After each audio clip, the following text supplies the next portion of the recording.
Welcome, podcast listeners. You are here with your host. It is me, Mr BudgetPedalChap. You are also here, joined by a man who is smiling, and it can only be one man, because everyone else are grumpy bastards. It is Mr Matt Quine. Say hi, Matt. Hi, Matt. Hey. I'm back. Yeah, Matt's back. Out of lockdown. We're out of lockdown. Speak for yourself, mate. Well, I'm out of lockdown then. That's it. The only person that matters. It is Mr. Matt Quine. Oh, it is good to be back. It definitely is good to be back. Indeed.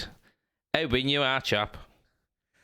Yeah, obviously it's been a strange few months. Obviously, stuck in lockdown, worked from home this time, changed jobs at the end of the lockdown. Just, because that's what you do whilst you're in lockdown, isn't it? You hand your notice in. Yeah, I mean, at the point where, job stability is, the least, you go, fuck this. It's time, it's time for a change. Yeah, but like I say, a lot has changed, obviously. The world is mildly better in that, vaccines are rolling out, things are starting to open up. We've got possibly open borders on the Isle of Man by the end of June. Nice. Meaning I'm not confined to the Isle of Man unless I want to do 3 weeks of lockdown after I get back. So yeah, it's all just a little bit things are seeming like they're going towards normal. Yeah. It's like the little freedoms that we are getting back. We're going, holy fuck, this is awesome. And you're like, if that was prior to 2019, you'd be like, well, this is a bit of a shit time. Yeah, but it's like I say, things are looking good, and it's just, I'm glad to I've got the stress of working a notice period, working the new job, and I've got gigs all at the same time. And obviously, I haven't played with any of the bands for...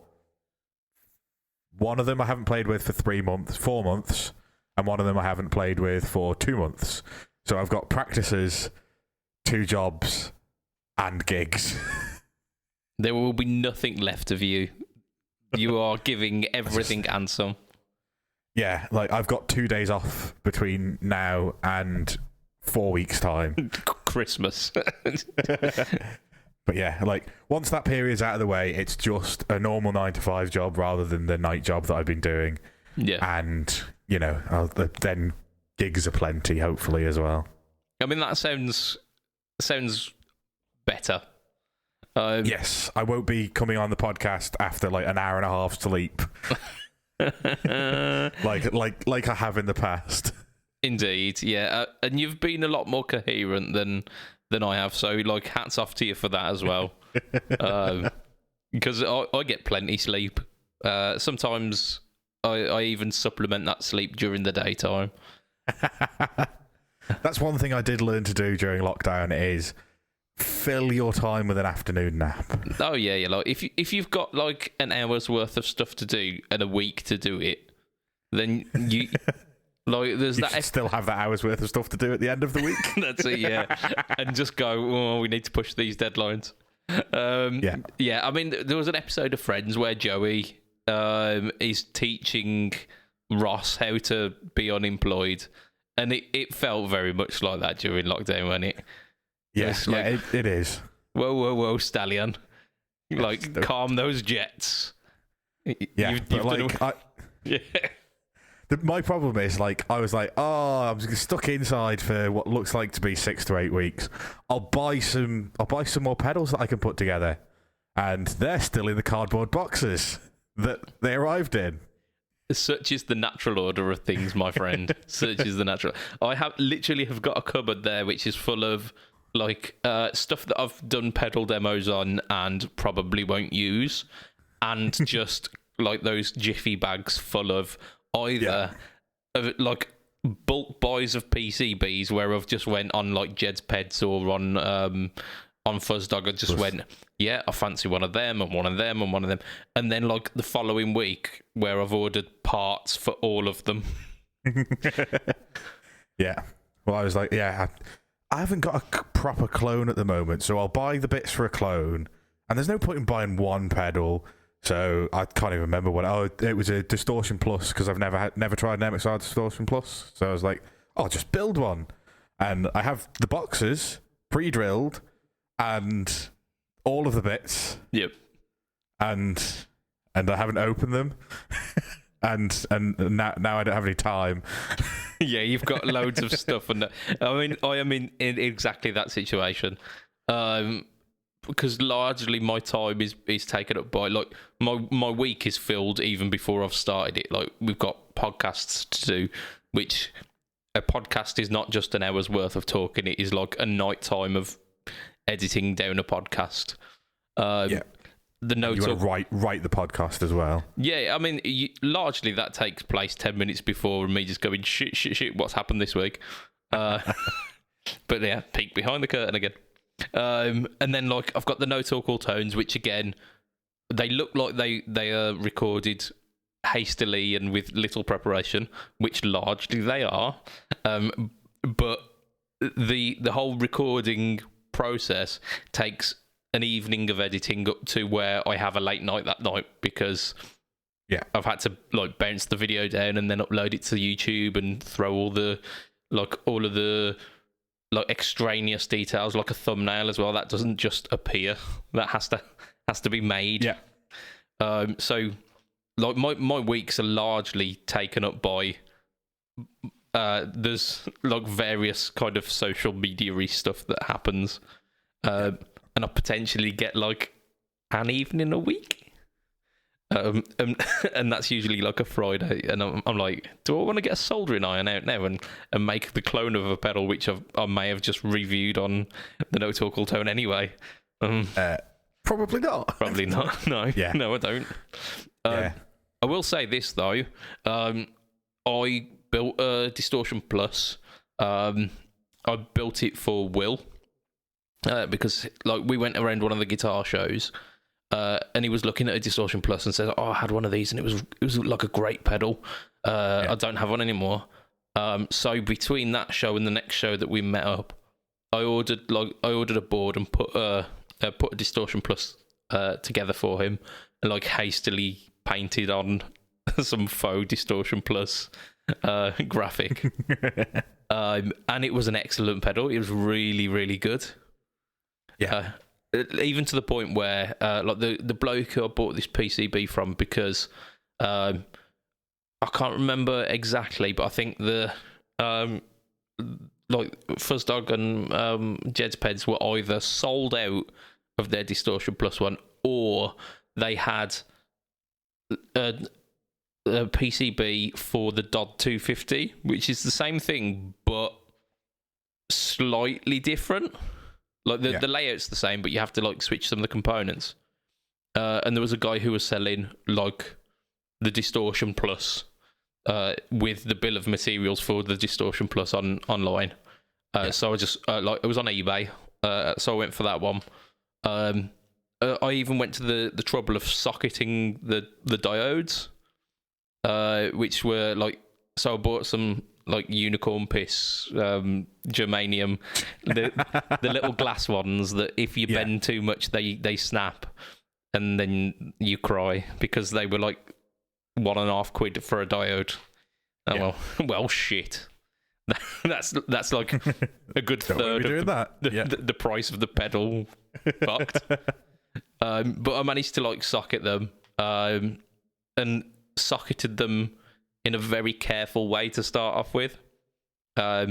And I put them in, and they sounded fantastic. So I thought, well, I'm not going to fuck about with any more, because this sounds good as it is. So I then had to bend the diodes a little bit more and clip the legs. Yeah. And that was squeaky bum time. That was full on squeaky bum time. But I would suggest do make the DOD 250. Sorry, not DOD 250. The Distortion Plus. It is a fantastic pedal. It's like, it's relatively like low gain and quote unquote transparent overdrive kind of thing. Yes. When you're pushing a driven amp with it, it makes it sing. And smile machine. One of those, yeah. I mean, yeah. Neat. Like I say, it's a circuit that I've been interested. It's very much along the lines of Tube Screamer, Clone, fucking whatever the hot coals is, Rangemaster, all of those kind of things. And it's just like, well, I like all of those things, so I probably would like a Distortion Plus, but I don't have one and I've never tried one. Yeah. I mean, they kind of largely flew under my radar because there's not many pedals that copy exactly the Distortion Plus. Yeah. I've got the K-Line White Heat, which does the DOD 250, and there's like some very, very simple mods that you can do to make it into a Distortion Plus. And Simon of JSA tried walking me through the process and said, no, honestly, it's really, really quite simple. You don't actually have to desolder anything. You can just bridge these 2 points with a diode or something. And I was like, nah, I'll just building another one.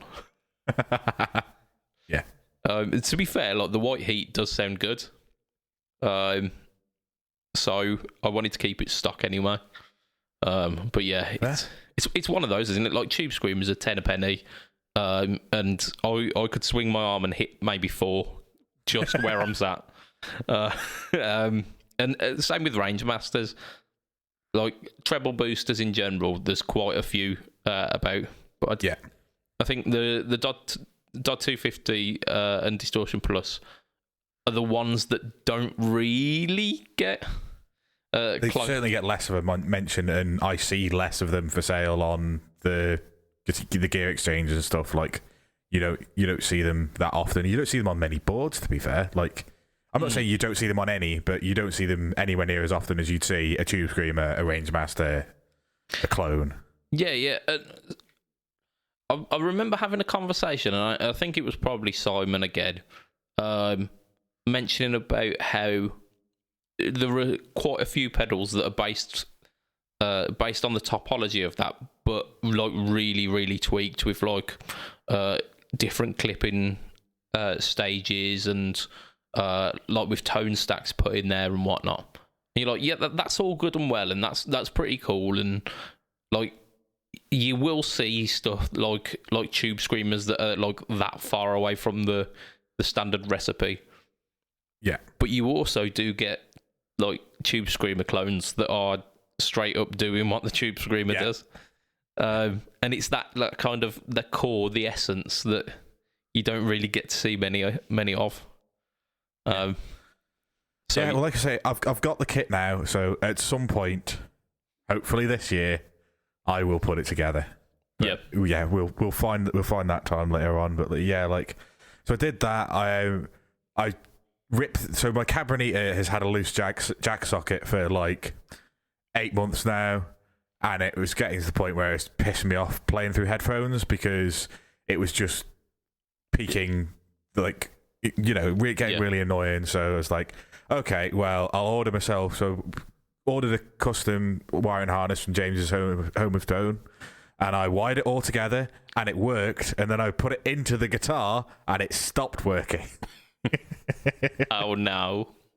So I poked all of the wires into the tiny little rounded cavity, because obviously it's only it's all done through the back, and it's only half the size of what a normal telly slot would be. Yeah. Because there's only a tone and a pickup selector. That's it. Yeah. And I put it all in there, and as I pushed it back in, I was like, nothing felt like it crunched or anything. I didn't feel like I snapped anything.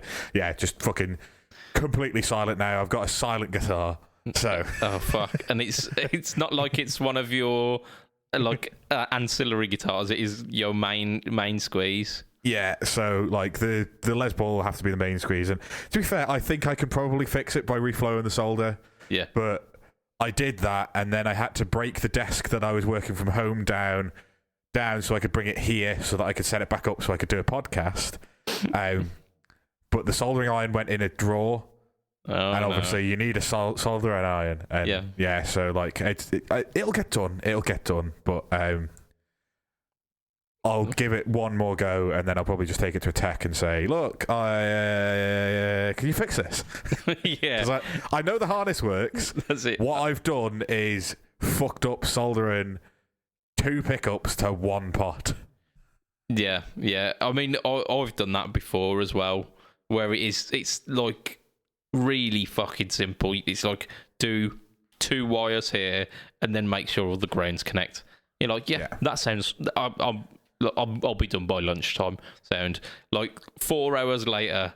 You're like poking at things with your finger and trying to get the jack socket to make any noise. You're like, what the?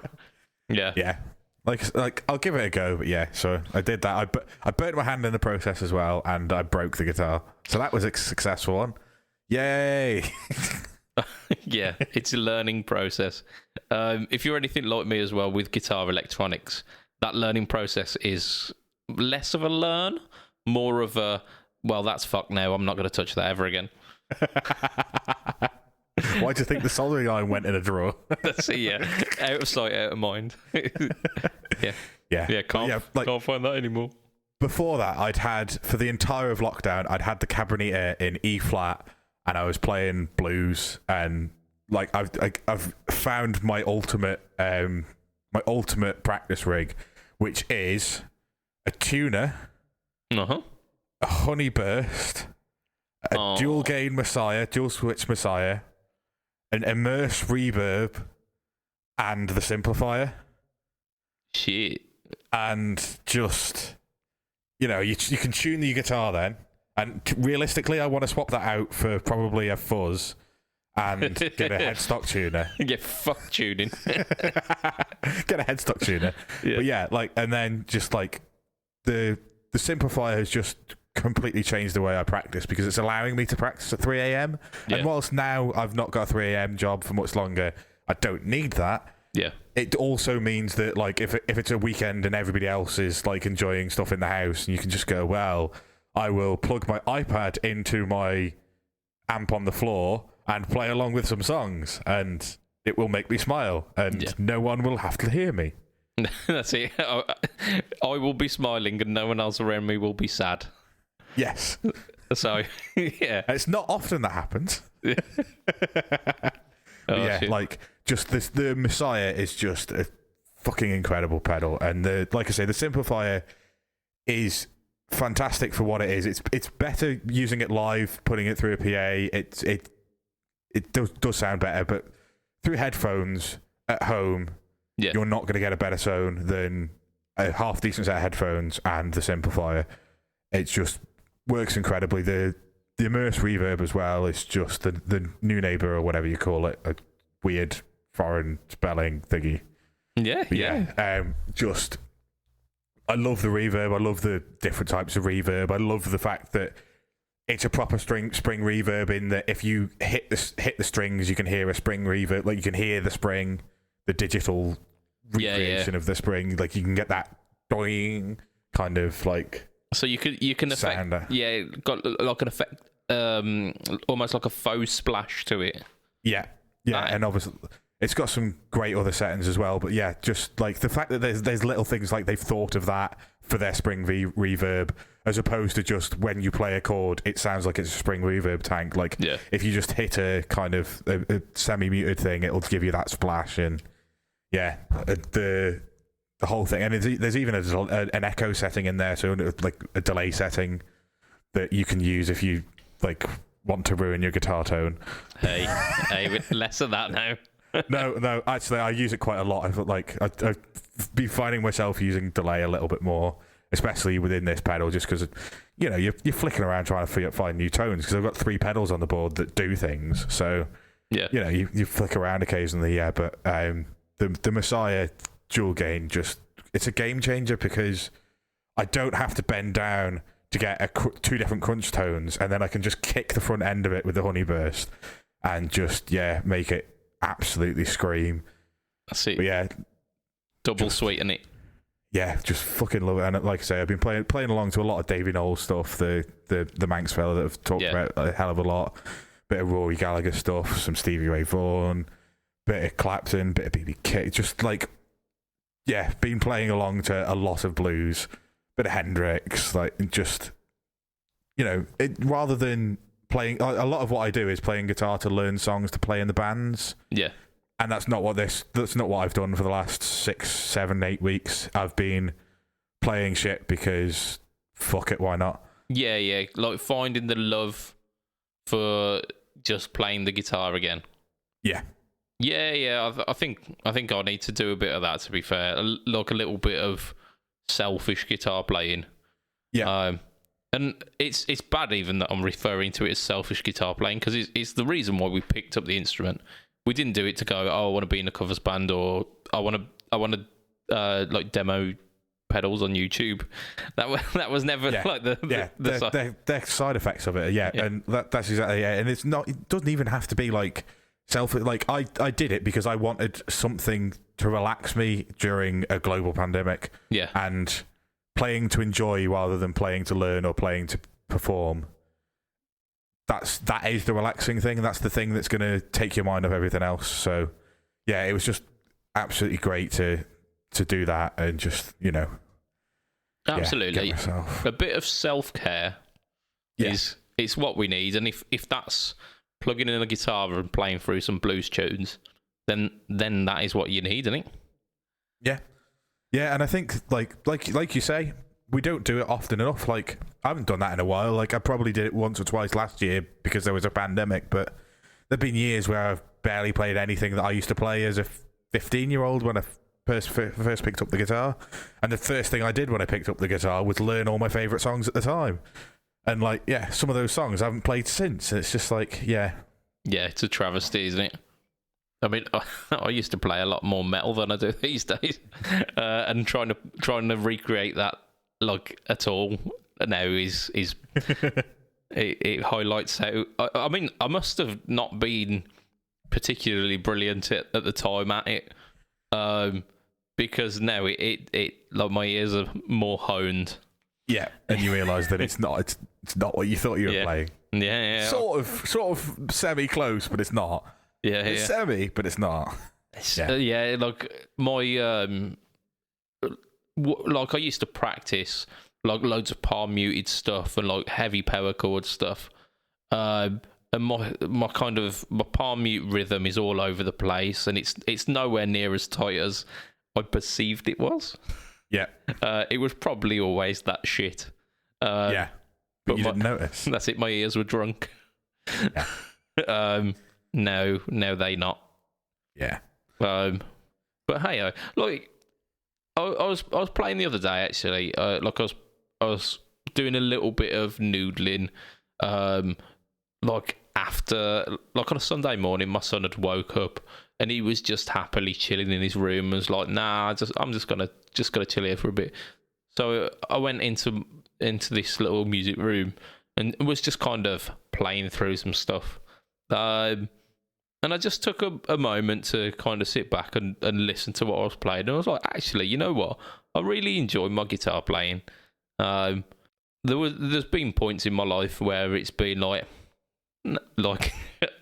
I want to be this good. I want to be able to do this and this and this.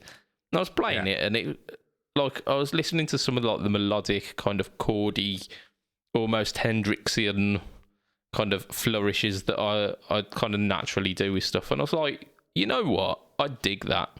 I am on board with my guitar playing. And I think it's nice to be at that point in your life. Absolutely. Like, I tend to find that I don't like watching videos of gigs if I've been improvising a solo, because I just look at it and either I go, well, you haven't really got the flow of stuff there, or there's too many notes there and not enough there, and where's the space, and there's too much space, and like, so like hopefully I get there. And occasionally like you listen to something and you go, oh, that's really good, and then you like, oh, it's a video of us. Oh, I'll take that. Yeah. But yeah, I think there's a fine line as well, isn't there? If you're content and you're kind of happy with your tone, that's all good, and like you're happy with some of the things you're playing, but I don't ever want to really rest on it as well, because if I do that, I'm gonna remain the same forever. and I'm not going to evolve and get better and get to that next level. We've got real deep. We've got like, what happened? Like, I don't know how we got here, but like you just even just talking about tone, I just remembered that one of the guys in the band that I've been in for the last 10 years or whatever it is at this point shared footage of us from 2018 during TT week that he'd found, and I just skipped through like part where, and I was like, oh, Cole's guitar tone sounds great there, and then I was like, oh no, then he started playing, and I was like, well, that's not my guitar, so the one I liked must be my guitar. Hang on a minute, what was I using in this gig? Oh yeah, it was a Vox and a Hotcake and a TS Mini. And I was like, yeah, I've moved away from that. Maybe I should consider it again. And then I was like, oh no, I was stereo, and there's a Hughes and Kettner Pure Tone there as well. So there's a bit more sound to fill out, and I was like, I need to break all this stuff out and like plug it all in again, and that's it. Yeah, get myself back to running stereo, and then it's like, no, don't run stereo, but run stereo, but don't run stereo, but run stereo. That's what my mind's been doing. I might have to do that actually. I phoned Yeomans the other day. I think I mentioned this on the other podcast actually, like the last one. And I phoned Yeomans, and we were talking about just general life stuff. And we were talking about the fact that soon rehearsal studios will be open again. And it's just like, we need to go to a rehearsal studio, just turn up some amps and just let rip for an hour. Yeah, absolutely. If I'm doing that, if I'm taking one amp, then why not take them both? I see, yeah. I've actually got rid of one of the PVs, so I've only got one of those now. But pairing that up with the Black Star that I've got down here, like the little HT5, cranking the bollocks off that. Yeah, I imagine that will probably be a tone. I'm almost certain it would be a tone. Well, there you go. I think that might have to happen. Yeah, absolutely.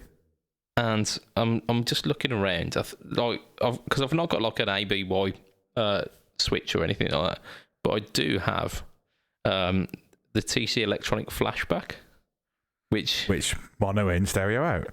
Well, yes, it does. It's stereo in, stereo out, but it will split a mono into stereo. It will indeed, and that seems like the solution that I need. Like huge stereo delays as well, and a stereo setup. Yes, please. Yeah. But I've also got a few from that lineup. So I've got like the Helix Phaser and the Vortex Flanger, and they also run stereo, so they could get some quite expansive sounds. There you go. Yeah, I think that needs to happen. I'm looking. We're kind of half an hour in. We haven't even started out what we've been up to. Well, we kind of have. Yeah, I've definitely been talking about what I've been up to. Informally. I'll do a little bit of what I've been up to, but largely since our last podcast, it's not much different. But actually, so today, a video dropped from the Pickpocket series, which has been largely on hiatus. Not because I haven't got stuff to review for it, but I've been keeping busy with like the No Talk All Tone stuff, and I've been quite heavy-handedly running the Pedalboards of Doom YouTube stuff. So even though it might not be my video every week, I'm kind of behind the scenes, like directing people and whatnot. So I'm like focusing a lot of time on that, and then obviously there's the podcast as well, like I mentioned at the start. So I ended up not really having a great deal of time. The week before last week, I like fully got on top of my shit really early in one of the weeks, and had got the No Talk All Tone recorded by the Monday night. So I had like an evening, in which I knocked out a few of these pickpocket series, and the wonderful chap over at Trident's Picks has made a coconut pick for me, which is hugely nostalgic for me. I do love a coconut pick. I think I'm probably going to do like a vlog explaining a bit more as to why that's the case. But love coconut picks. I thought, what best way to kick off the pickpocket series again than using this coconut pick? And my God, I love coconut picks. I don't think I've ever seen a coconut pick. Here you go. That's what a coconut pick looks like. So is it made from the coconut tree or the shell of the coconut itself? Yeah, the shell. Yeah. So okay. I'll move forward a little bit. You can see it. So you see there's like that little kind of lighter section. Is that like the inside of the white bit of the coconut? Yeah. So before you get meat or whatever you call it from the coconut. Yeah, flesh I think it is, which is again still not any less grim. But yeah, so because of the curve of the coconut shell, it's really hard to get a bit that's flat enough. Yeah. So I can see that. Yeah, and like in making coconut picks as well, they tend to make them quite thick, so like 3 mil ish, which is a nice kind of, because when I first played one, it was when I was playing big stubbies, which is like that all day, every day. And it even had like the like soft bit of it is almost like the kind of the dip on a big stubby as well. So it's like nature's big stubby. Yeah.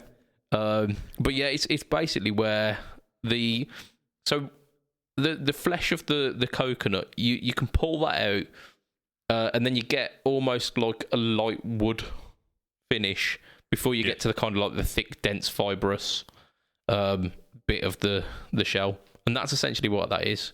But it works really well as a grip as well because it's textured.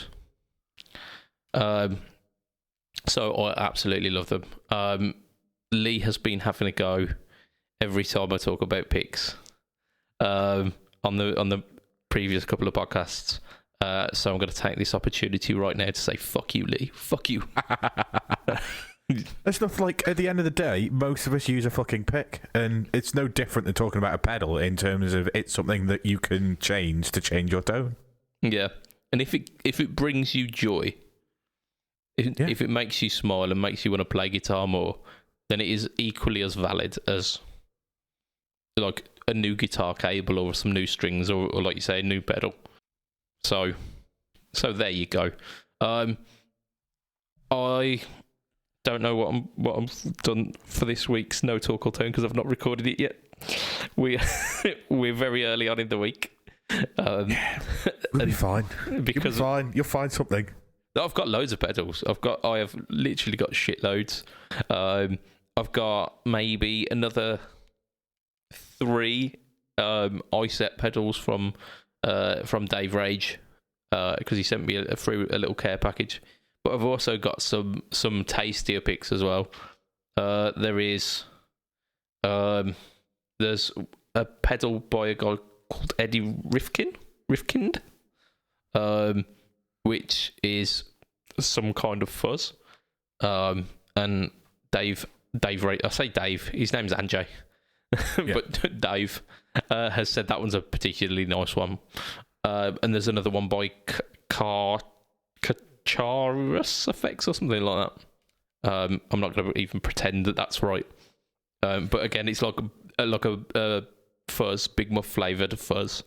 And again, he said it's very good. It's got a mids control, so like largely taking away the fuck up that Big Muffs do.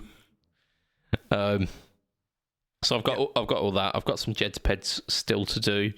I think I've even got some more stuff kicking about that I've not done. So I've got stuff for days. I've also very, very recently there was an update on the HX Stomp, which released So I think largely it was kind of functionality stuff, but there was another amp that was included. There was an orange amp included in the new update, and I'd like to potentially put out a little video about that because I tried it out. Sounds pretty good. And I've got quite a few people out there who do rave about the orange sound. Mr. Stuart Tate is one of them. He was the first one I thought of when you said orange. There you go. Yeah, he's quite a spokesman of the orange tone. So potentially releasing that. However, I would like to move on to the meat of our podcast because I feel I've been self-indulgent enough here. So there's not been a fantastic amount of news gone on, but there has been shed loads of questions. So we are going to, for the first time actually, Matt is going to join us for the segment Pedalboards Opinions News. Hey. Yeah, that's probably not the segment for me, really. I'm fairly opinionated. I mean, that the more opinionated, the better.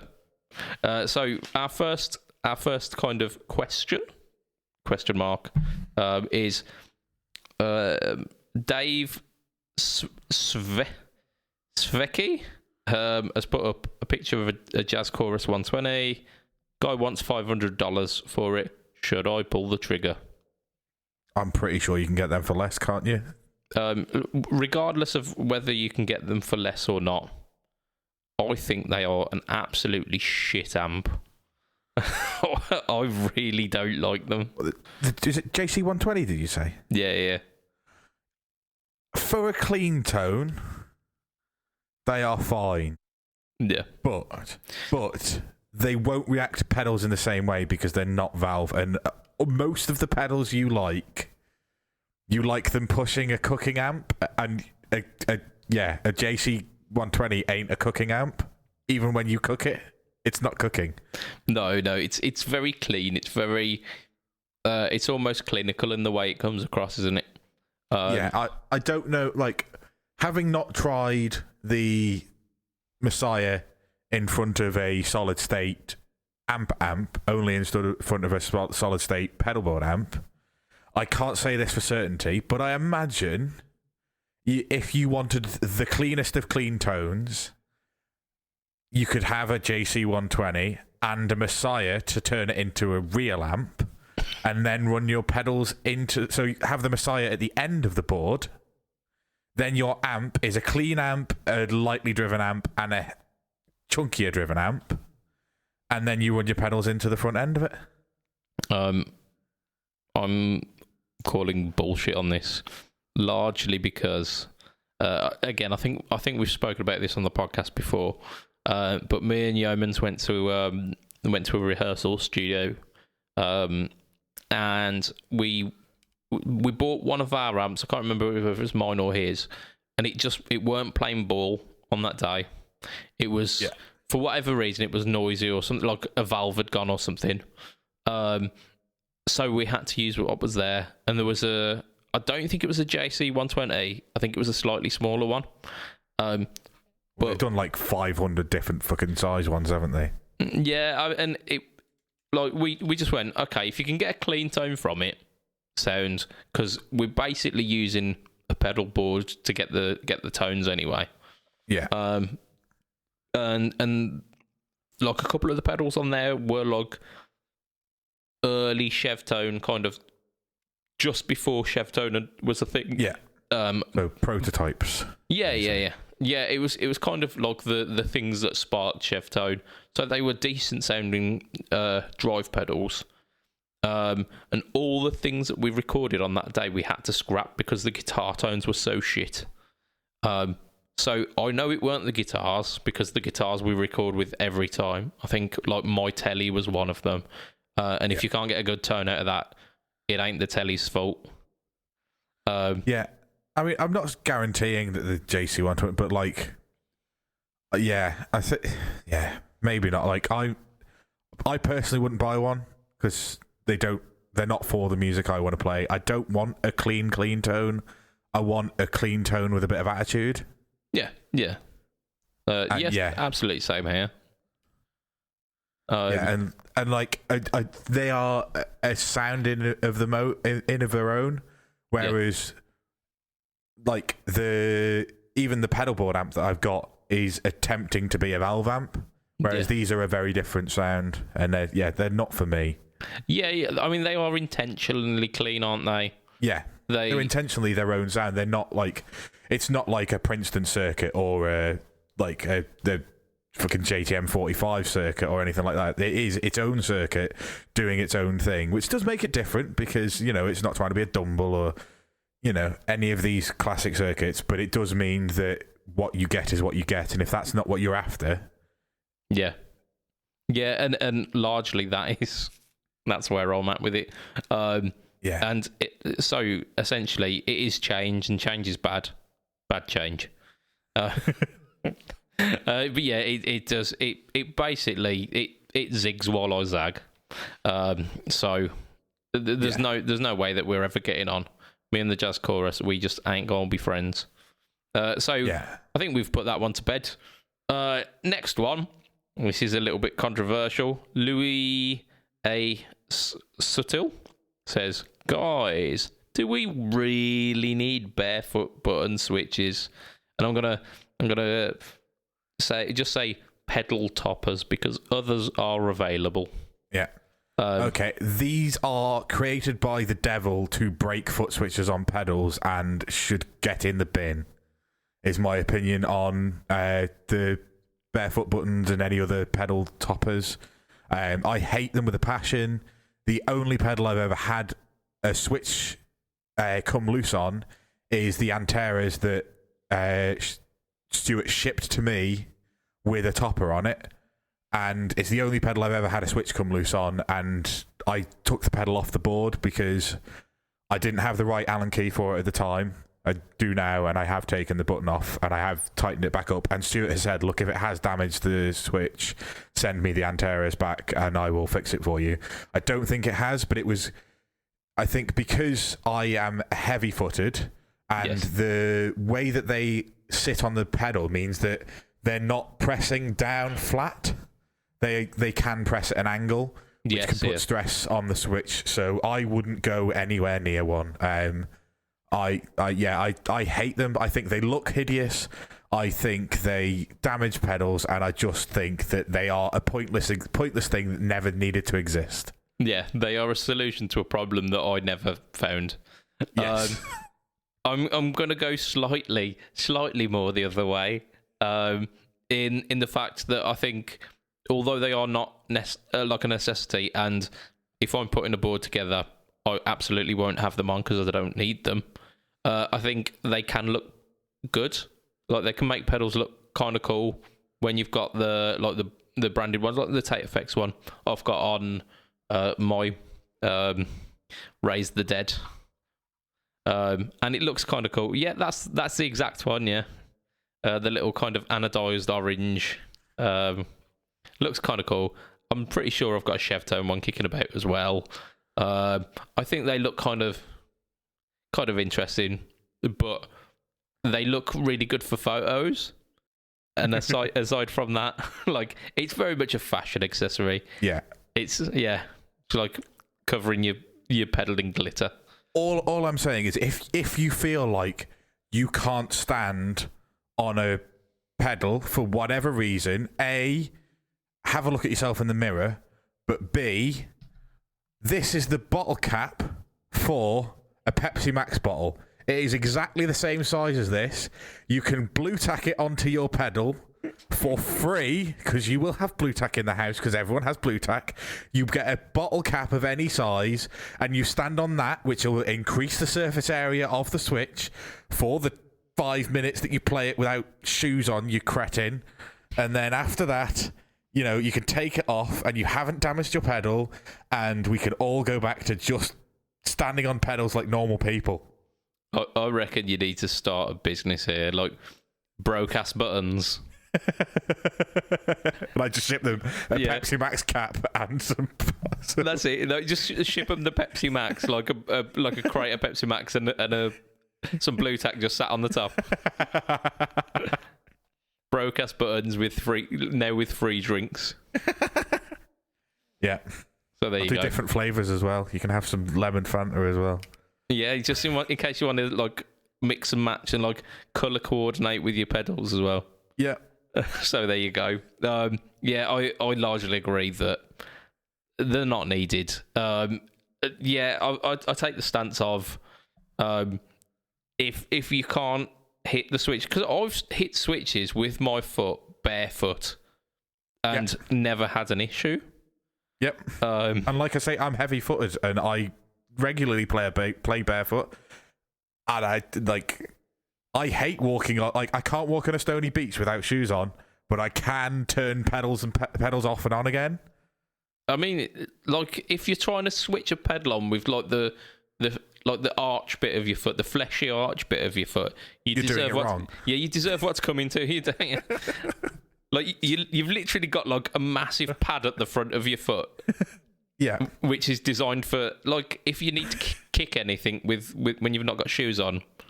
Yeah, that's exactly that's the bit. Yeah, that's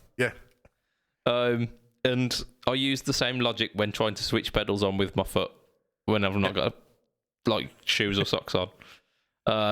But hey ho, maybe it's just us. Maybe we've transcended that. Yes. But yeah, I think we're on the same page there, Matt. High five. Right. Any advice on picking out a big muff from the tons of options that are out there? By Margarita del Cadiz. Buy a green Russian. I don't know. So I've never owned a big muff. I've never played. That's a lie. I have played big muffs, but I've never owned a big muff.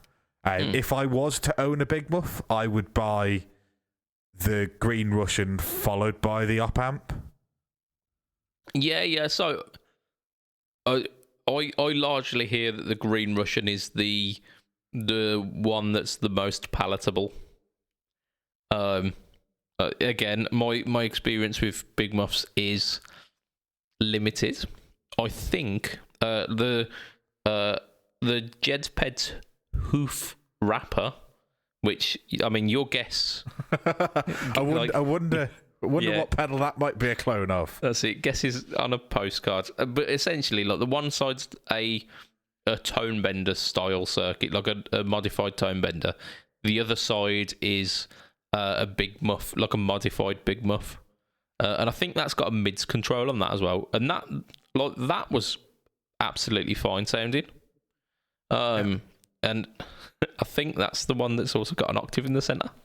So I mean, I'd suggest that if you're buying a big muff, also buy a green ringer, and you'll be good. I mean, like, the actual advice is buy a big muff nano for 25 quid off the gear exchange and see whether you like big muffs first. And so I would actually scrap that, because I've heard the big muff nano is not particularly great. Okay, well, I take it back then, but I thought, yeah. I mean, you can occasionally you can find like the reissues, like the ones in the nano pedal format of the green Russian, the Civil War, the op amp. Was it Triangle they did as well? Yeah. So they've got all of these. If there's one come up on the gear exchange or anything like that, just pick it up and see what you think. It might be the sound. It might not be, but and also someone else has taken the hit on the pre-owned value, so you'll probably get your money back. Exactly that. See it as a rental. Like if you lose like 10 quid for what is like postage and packaging, and maybe like a $5 on your sale or whatever, that's worth a punt. Yeah, absolutely. So there you go. Top tip from Fret Talk. Stop being a cheap bastard. It's exactly what I'd do. Right, this one I thought was pretty cool actually. It's a picture of the 2019 pedal board of a certain gentleman, Zach Ryder. And then the 2021 is saying pre and post COVID setup, kind of interesting. Anyone have pre and post COVID shots? Which obviously we could show a picture, but because this is audio, it's not gonna help. And we're not going to describe the board to you because that'd take forever. Well, like any notable changes. So I mean, yours is pretty much the simplifier, isn't it? Because so like I'm going to end up with two boards, and the simplifier will be on one board, and like I've definitely changed because I don't think pre first COVID lockdown certainly I didn't have the BMB. Yeah. Which replaced what was the Messiah, which before that was a Kossoff. And it's not because I don't like the sounds of the Messiah and the Kossoff, but they don't play well with the Vox. Yeah. If I was running the Marshall, I'd drop the BMB off and replace it with the Messiah right now. Yeah. Because that is just the flavour that I'd like playing with. But you have to dial the Messiah into the Vox rather than dialing in the tone that you like in the Messiah. Yeah. Which is just the way that the Vox is. It doesn't play well with some high gain pedals. For some reason, the way that the voicing in the Brat style circuit is, it lends itself better to the Vox. Yeah, it's got a softer. It's less pronounced at the kind of the upper mid range, which I think that's where the Vox is kind of pushing. Yeah, so I've found that like the BMB, so yeah, like I've dropped that on there, but other than that, I'm just thinking about my entire pedal board. When I joined, no, because that was before. Yeah, so no, like if you looked at my board, the gig we did in January 2020, which was the last one we did before, or February 2020, the last one I did before the first lockdown. Yeah. I think that's the only change is there's a simplifier right at the end of the chain, and there is a BMB replacing. Yeah, one of the Marshall-esque. Oh no, I swapped the hot coals for the Hello Sailor, the Hello Sailor Rangemaster, but only because I wanted to hear the difference. And to be honest with you, they're much of a muchness, and like I say, I'm going to be running two boards, so one of them's going to have one, one's going to have the other. Sound. I'm going to make my one's pretty simple. At the start of lockdown, in fact, I was largely running kind of like preamp pedals into Waller sound on my computer, and now I'm running an HX Stomp pretty much for the entirety of it. It's made everything so much easier. Like the workflow for it. It weren't particularly complex before because it was all set up on a T tray. So if you want to see that, go to the old No Talk or Tone videos, and you literally get to see the old T tray. It's a much nicer setup now. I've got essentially my HX Stomp is sat on one of the Marcus Deluxe vert boards. It doesn't need to be; it can be sat on the floor, but because I've got three of them, I thought I might as well. It keeps coming up with like different colours and different like little layouts, and I'm like, I'll have one of them because they're really affordable, and they're built in such a way that if I needed to defend myself at a gig, I could use it as a weapon, and I wouldn't be concerned that it would break. Not that that's ever come up, but just FYI. Yeah, no, fair. They are built like absolute tanks. And considering they're made of wood, the ones that I've built, they're like twice and three times the size, and I wouldn't trust those not coming apart if I hit someone with them. Yeah. No, I definitely feel you there.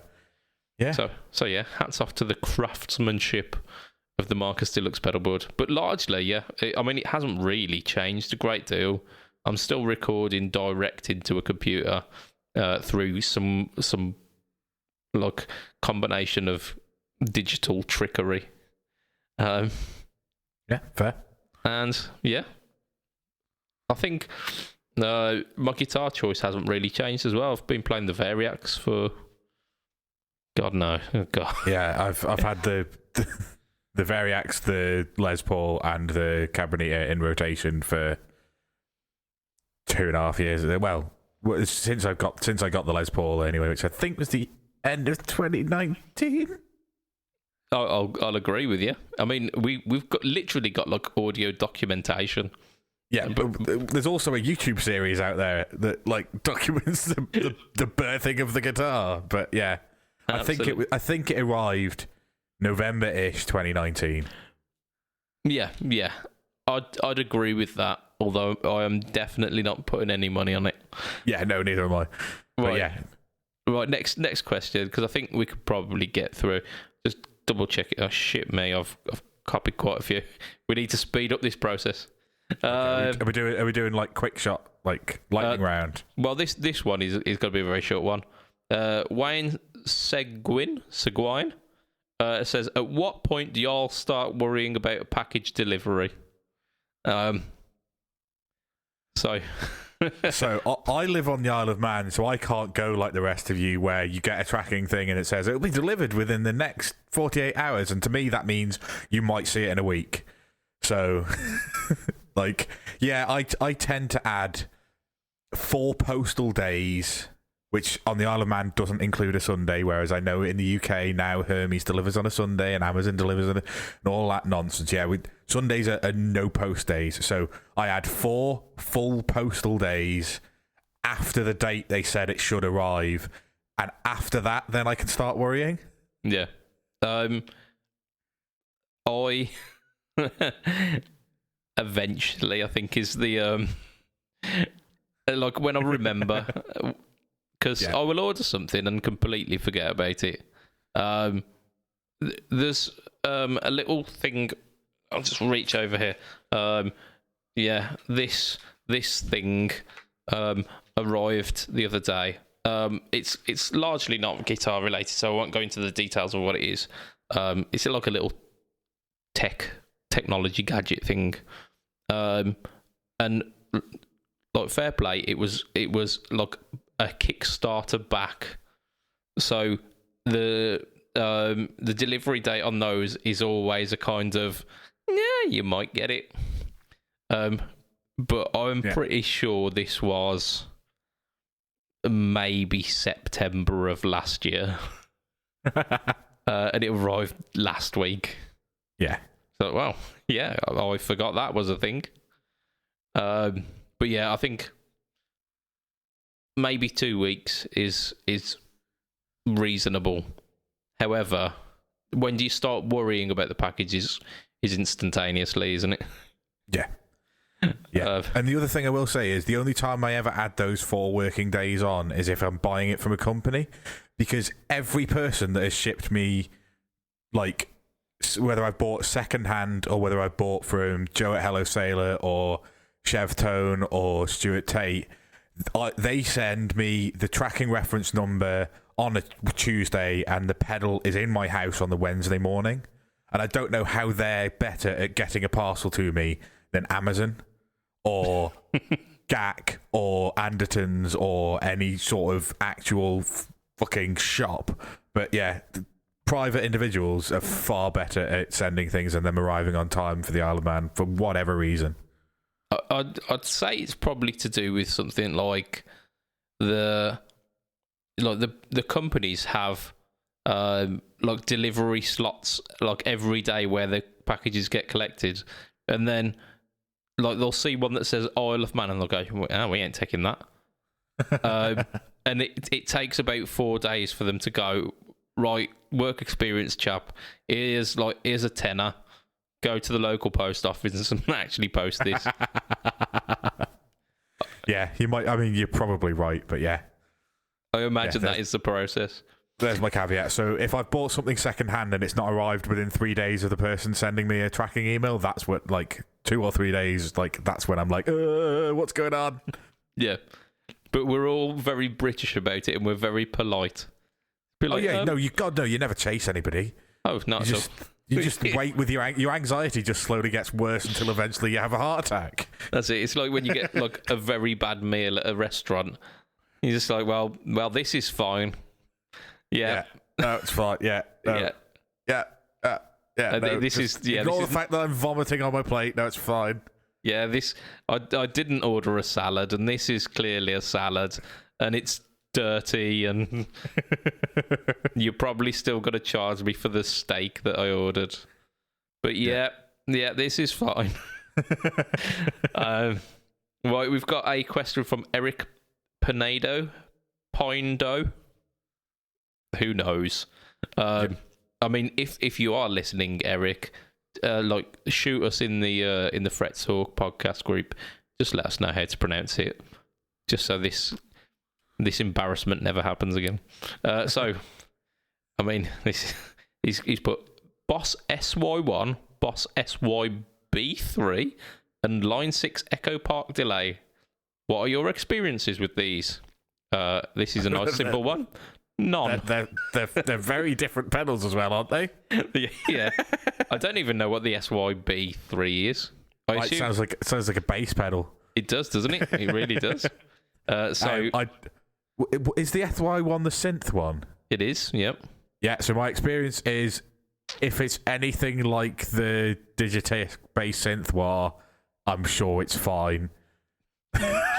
Look, that's very... Like, you are... clutching at straws. It's simplifying it down to a very, very, very basic level there.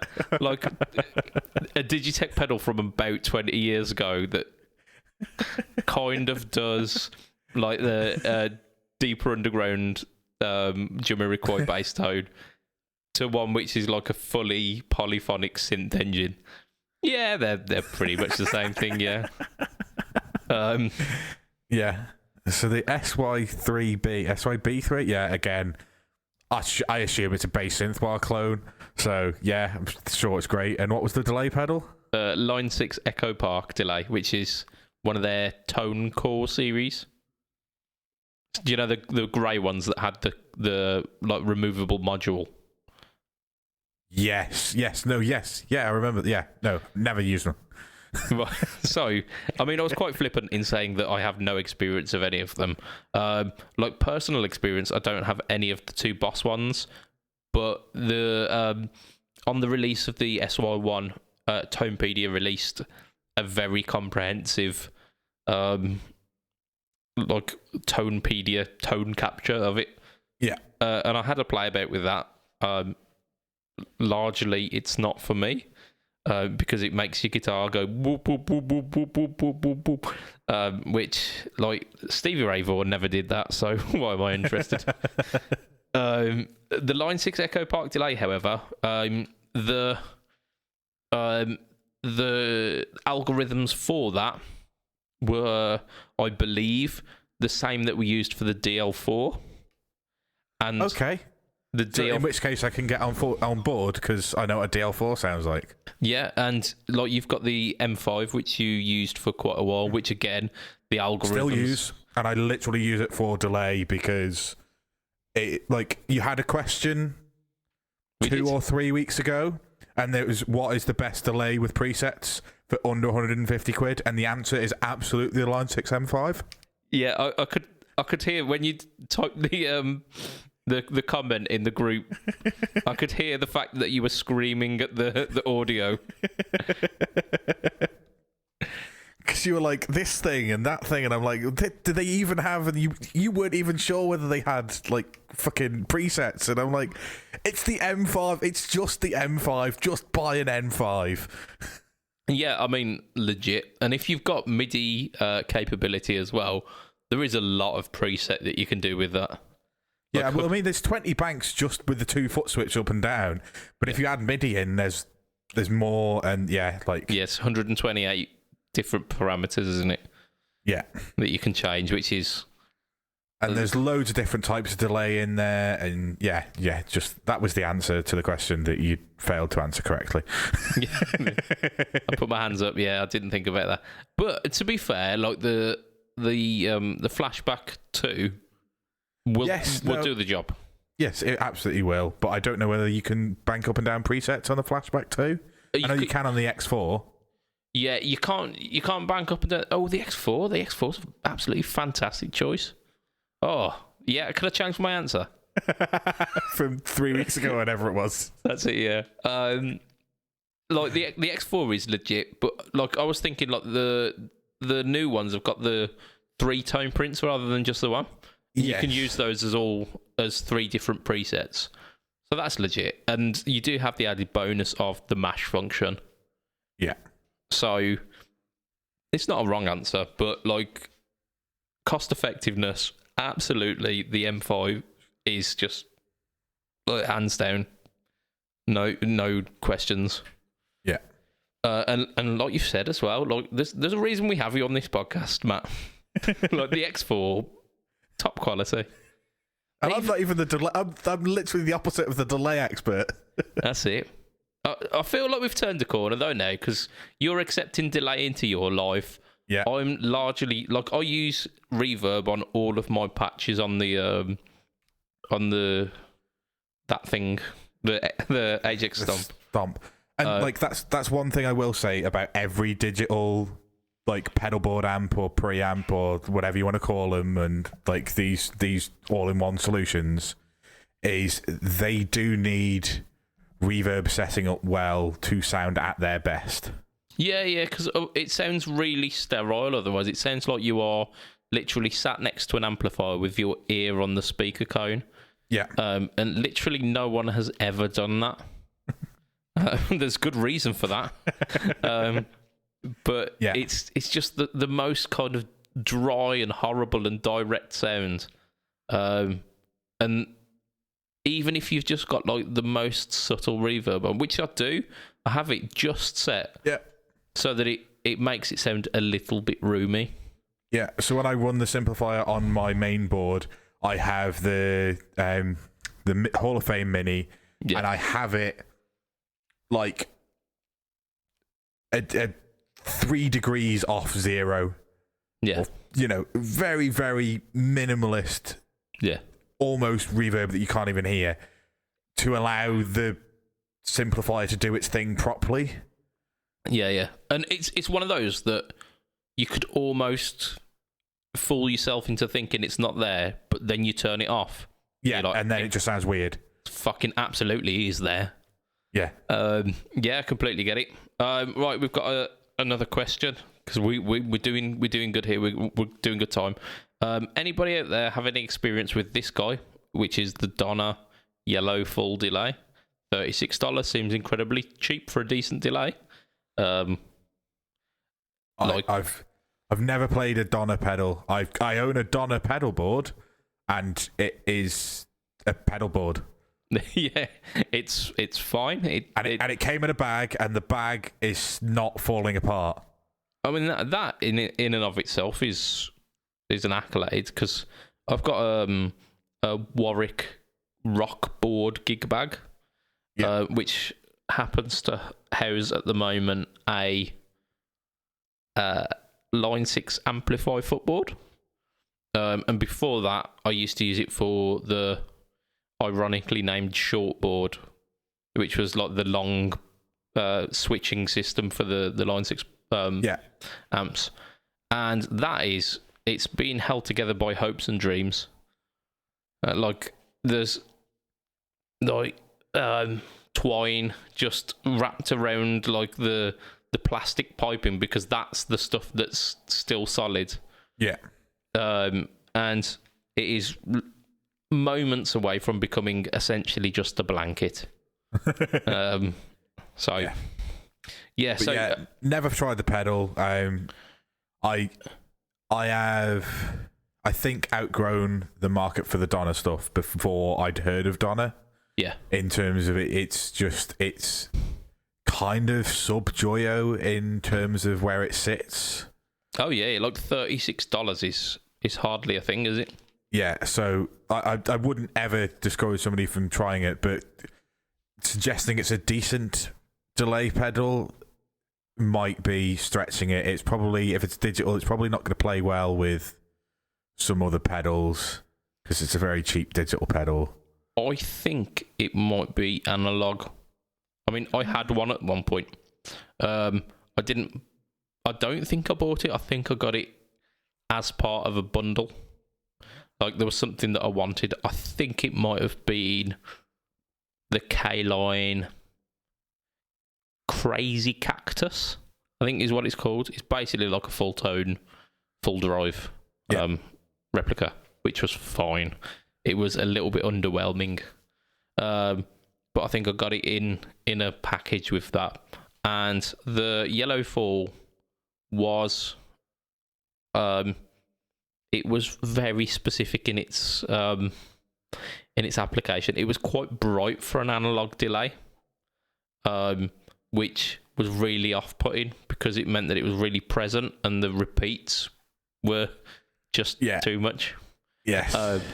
However, I ran it as a slapback, like really low mix slapback, and then run a Joyo analog delay afterwards as the long repeat. And that sounded fantastic. However, I kept the Joyo, and I don't have the Donna anymore. Yeah, which I think says a lot. But like, if you're looking to try delay for the first time, I would tell anybody just to get a delay pet. Like I don't think it really matters to start with, because you if you've not got a delay pedal or anything that will give you a delay effect, there's no way of you knowing whether you want digital or analog, whether you want, like a slapback sound or a long, like if you've not experienced it before and you can't play around with those things, you don't know what your favorite sound is going to end up being. And I think even if you get something that doesn't do what you want particularly well, you'll be able to say, right, well, I bought this thing and it's not worked, so I obviously want analog, or I obviously want digital but darker, or I want something with modulation on the tails, or... Are we not kind of pointing here towards just buying an M5? That might be the solution to every problem. I genuinely, on that note, I genuinely think everybody should have a Line 6 M5, because it's your oh shit fix for everything apart from your drive pedals on your board. Everything. You can like, I've got an analog man chorus, and if that died, I would run the chorus on the M. I probably use the tri-chorus, which is a different style of chorus effect, but I think it's the best chorus within the M5. But the modulations are great. Not all of them, but most of the modulations are great. The pitch shift actually works really well. So that's great. The delays, the reverbs, just excellent quality, bearing in mind the pedal's a digital pedal. It's been out for 12, 13 years. Oh, yeah. Possibly even longer. The quality to longevity ratio on that is absolutely fantastic. Yeah. But I mean, you go back to the DL4, which is even older. Yeah, well, it's a 90s pedal, isn't it? Yeah, and people are still using those because they still sound great. So yeah, I think is the Yellow Fall delay any good? Buy an M5. To be fair, like, the M5s now are like 75 quid, so that's probably only like $85, $90. Yeah, and you go on the used market as well, you're probably able to pick one up for $60. I would have thought even 50 if you get a bargain. Yeah. So is it really like from $36 to, let's say, $60? Yeah. I'd say it's worth saving the extra. Yeah, it's an extra payday's worth of save. If that costs you one payday to save for, 2 paydays gets you an M5. Yeah. Save the extra $1 and get yourself an M5. Yeah. I suppose in response to your actual question, though, it was fine. People do actually rave about them. People do say that they're pretty cool. I might have been using it wrong. It was kind of early in my my cheap pedal playing career, so I might have to revisit it at one point. But it is what it is. It's a cheap delay pedal, and it will give you cheap delays. There you go. Right. Honestly, the TC cheap delay that I've got on my board that I can't even remember what the name is, and I know it's an analog one. The brown one. Echo Brain, that sounds right. But that was 35 quid, so $45, and again, I run that on my board. That's the delay pedal at the end of my board that I use if I'm using the M5 for something that isn't delay. Yeah. The news that we're kind of dodging this week as well is about those big old chunky. I can't remember what they called them. The range, but essentially the Behringer pedals that are now not plastic. Yeah, Behringer rehoused. I'm sure they wouldn't like us saying that, but allegedly. There you go. I fixed it. That's it. Our backs are covered. They're doing mini versions of them now. Like, yeah, I saw that. I didn't. I've seen a photo of a big one next to a little one. Yeah. So I assumed they were going. Yeah, they're about a third of the size, but still retain the top mounts as well, which is ridiculous. Excellent. So they've started off with just the Sky Surfer, which is the reverb. Yeah. But I imagine that the plan is to kind of pump them all out in that size. So, like on one hand, you might be able to get like a space saving, pretty decent delay. On the other hand, if the space isn't an issue, you might find that the original Echo Brain is going for a lot less money.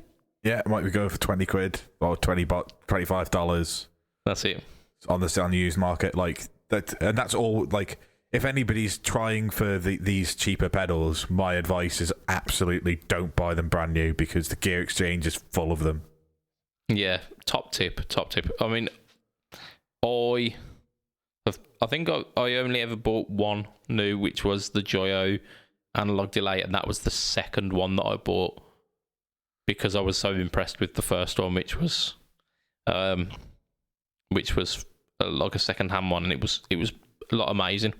Right, I think we've got about we've got three more. Go on, we'll do them quick time.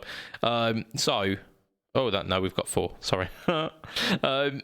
Boss MS3 or Plethora X5?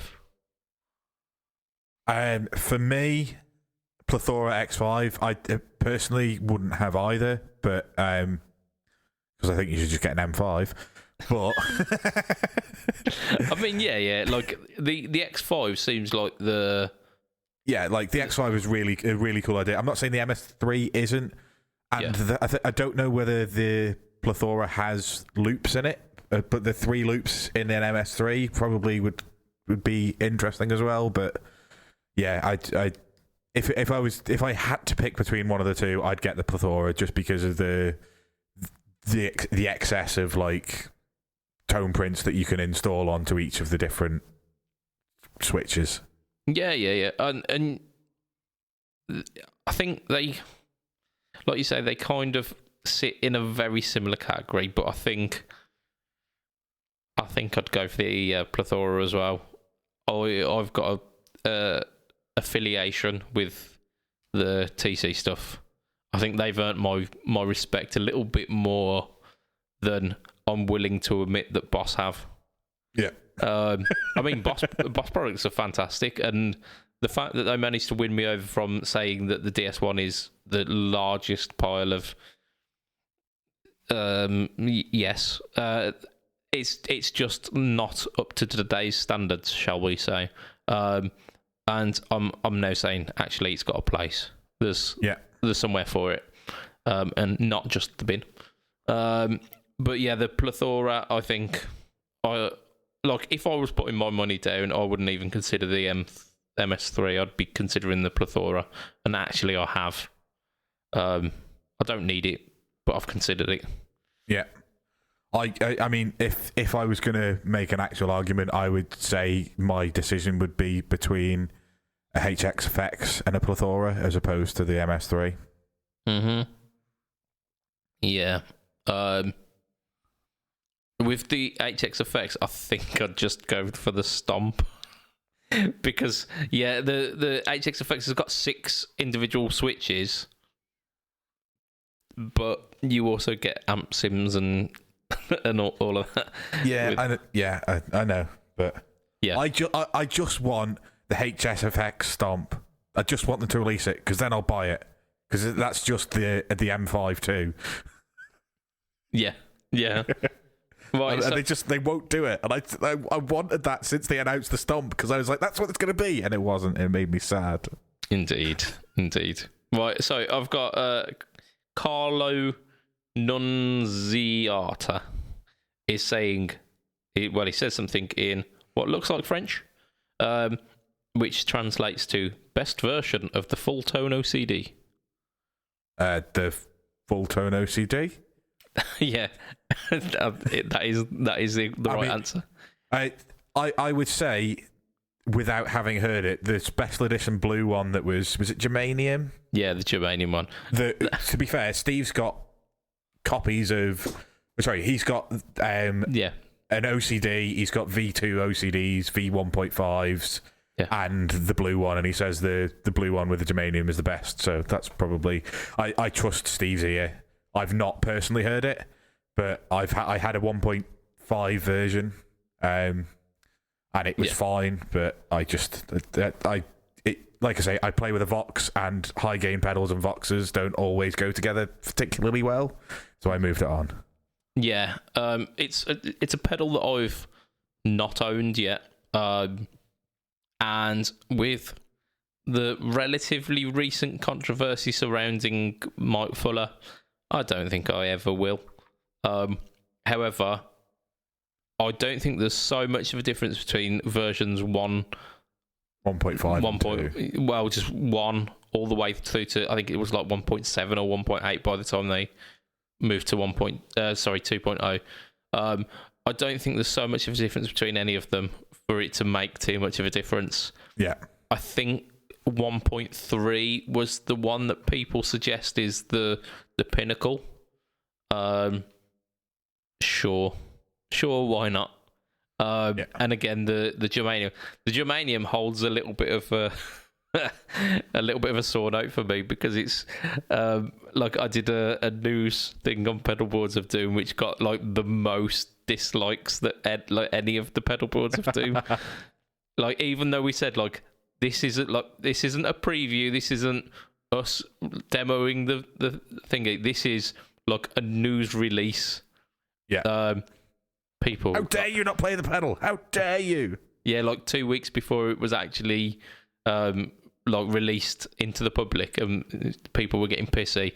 Why are you not playing the pedal? Because it's not out yet. Fucking genius. But hey ho, ho. One day I will get one and I'll demo it and I'll show them. And then you'll go back through the comments to that video and link it to each one of them. And that's it, and just have a nice day. Smiley face. Indeed. Right, so next one, Chris. I don't have a chance of pronouncing your surname. Hadzi Petros. Sure, Hadzi Petros. Sorry for the noob question, but what type of glue is everyone using to attach their pedals to their boards? What kind of monster are you, Chris? What kind of glue am I gluing a pedal to a board? I assume he means like, what are you using to affix them? I am using the correct answer to this, which is 3M. Yeah, dual lock. And it's literally changed my life. Okay. I still use Velcro because it's cheap. The only reason I say 3M has changed my life is because mini pedals on Velcro fall over sideways, and mini pedals on 3M don't. Okay. I might have to make it a thing one day, but I've invested so heavily in Velcro. I've got a 24. 3M is really expensive. Yeah, I've got what it is. Oh, around here somewhere, I've got 25 meters of like the soft side of the Velcro. Yeah. So I'm in too deep, man. I'm in too deep. Yeah, fair enough. But I use 3M for quite a lot of stuff. Like, I have a lot of USB powered stuff around my PC that I don't want to have to plug into my PC because I need to plug things in to use the USB.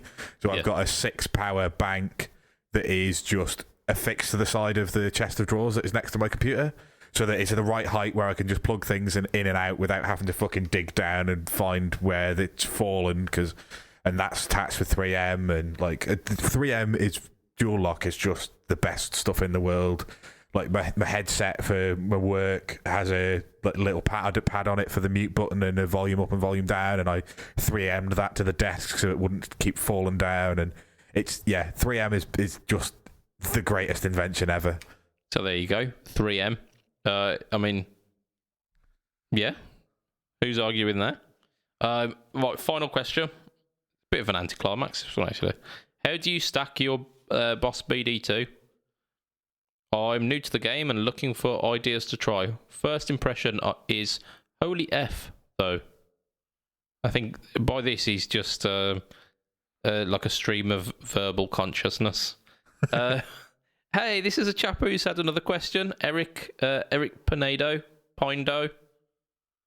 What did he say? Still hasn't told us how to pronounce his name yet, has he? It's just rude, days. The fact that we asked him and he's still not. He asked us about the Boss SY1 actually. He's that guy. I would suggest that you put the SY1 before the BD2. I mean, you're not wrong. What are you stacking with your BD2? I'd probably say a tube screamer because the BD2 is quite tube screamer in the front end of it. Yeah. I reckon because your BD2 is quite an aggressive kind of upper mid push. The tube screamer can tame a bit of that so that you get a bit of smoothness, but not entirely tube screamery in its response. Put them both into a rat. Sure, why not? Yeah. I mean, largely, I'm not running a BD2. I don't tend to run a BD2. I've never owned a BD2. The other singer so Lorcan, the singer in Indeed. the band that also plays a guitar, he uses a BD2, and to be fair, makes my Marshall sound great. But I'm not saying that I'm not a fan of Boss drive pedals. I was put off Boss drive pedals to the point where I decided not to try them, and I've tried so many drive pedals now that if I add the Boss ones in to try, I'm going to be here till next Christmas. I like the blues drivers that I've got are not Boss ones. It's like the Digitech Screaming Blues, the Hot One Blues, which is like your BD2, but then with the bass switch, which is like the Keeley mod kind of thing. I'm not using the stock one. To be fair though, I think it is the coolest looking Boss pedal. Like the colours on it, like really really bright blue and like the yellow and kind of gold accoutrements. Absolutely, hands down, the best looking Boss pedal. Yeah, can't disagree with that. But yeah, like yeah. So there you go. Lorcan's given us the answer there, which is run your blues driver into a Marshall style drive. Or buy an amp and run it into that instead. I think largely that's what they're used for, isn't it? Really? Yeah, and like I say, it sounds great. Like it's such a simplistic setup, and I sometimes get jealous of the fact that he puts a pedal on the floor, a tuner, and that. And I'm lugging around fucking 35 kilos of fucking pedal board and it's like pure pedal beef, and he's just rocking up with like a pedal and like might change the battery in it. Like he runs it powered from the tuner.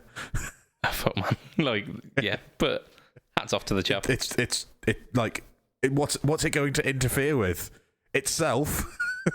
If you turn the other pedal on, it wipes the sound out, so it's not going to cause any sound issues. Fair play.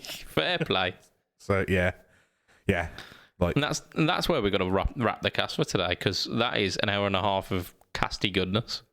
Yeah, well, we had a couple of short ones in between, didn't you? So that's just to make up for that. Indeed, we had our first podcast that came in under the hour mark. Didn't you follow it up with the second? No, I don't think that one. I think that one just peaked the hour. Yeah. But there you go. So that will be us for this week. I am giving a massive, massive shout out. Number one, to everyone who made it this far. You are absolute legends. Yep. Number two, to our Patreon backers.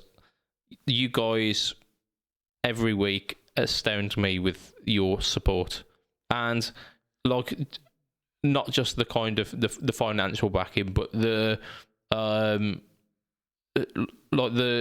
that they rally around the podcast as well is absolutely amazing. So hats off to those guys. And for as little as $2 a month, you can get a shout out just like them. They are the cool kids. You can be one too. Let's get the official list up. We have got Mr. Andrew Bimson, Mr. Adam Yeomans of Chef Tone Effects, Mr. Doug Christ of 37 Effects, and the masters of the Cinematic Universe podcast. Damn you guys, you made me want to watch No Country for Old Men. Mr. Hugh G. Rection. I'm looking down. It's been a while. Mr. Ben Fletcher of Fletcher Pickups, and Mr. Brian Gower of the Tone Jerks podcast. So massive shout out to you guys. If you want to catch me online, I am BudgetPedalChap. You can find me at Instagram, Facebook, YouTube /BudgetPedalChap. YouTube is the home to the No Talk All Tone series, and currently, so it is the same with the Pickpocket series, but I think I might migrate that over to Instagram. I don't know yet. I'm still pondering. Let me know if you think that is a wise idea. Matt, you are Hill_Matt Q at Twitch, at Twitter, at Instagram. Yep. And occasionally the Bad Bookers. No. Yeah, no, it's just abort mission. Abort mission. Yeah, like I think it's just we've led it with a nice course, and it's yeah. I don't think it's coming back, which is a shame. But like, yeah, none of us can be arsed watching the wrestling anymore. Just the I'm not saying the quality has dipped particularly because other companies have come out, but just like obviously there was scandals last year that kind of just killed any enthusiasm I have for wrestling, and with the global pandemic meaning it's all happening in empty arenas, nothing's enticing me back in. So maybe it'll come back in the future, but for now it's certainly on an extended, indefinite hiatus. There you go. But you can still catch up on previous episodes of the Bad Bookers podcast. Absolutely. Which Matt has appeared on more than one of. Definitely yes. More than one. So if you are into the graps, go check out the back catalogue. So that's it. That's us for the week. So from myself, Mr. BudgetPedalChap, from Mr. Matt Quine, say bye, Matt. Bye, Matt. Yeah. It will be a tatty bye, and good night for this week. Bye. Toodle pip. Way.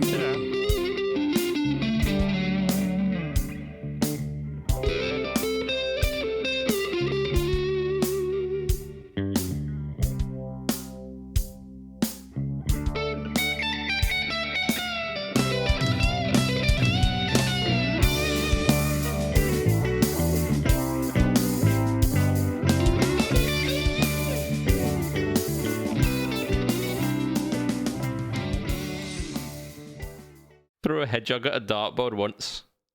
Scored 2,356. Oh, it's simple.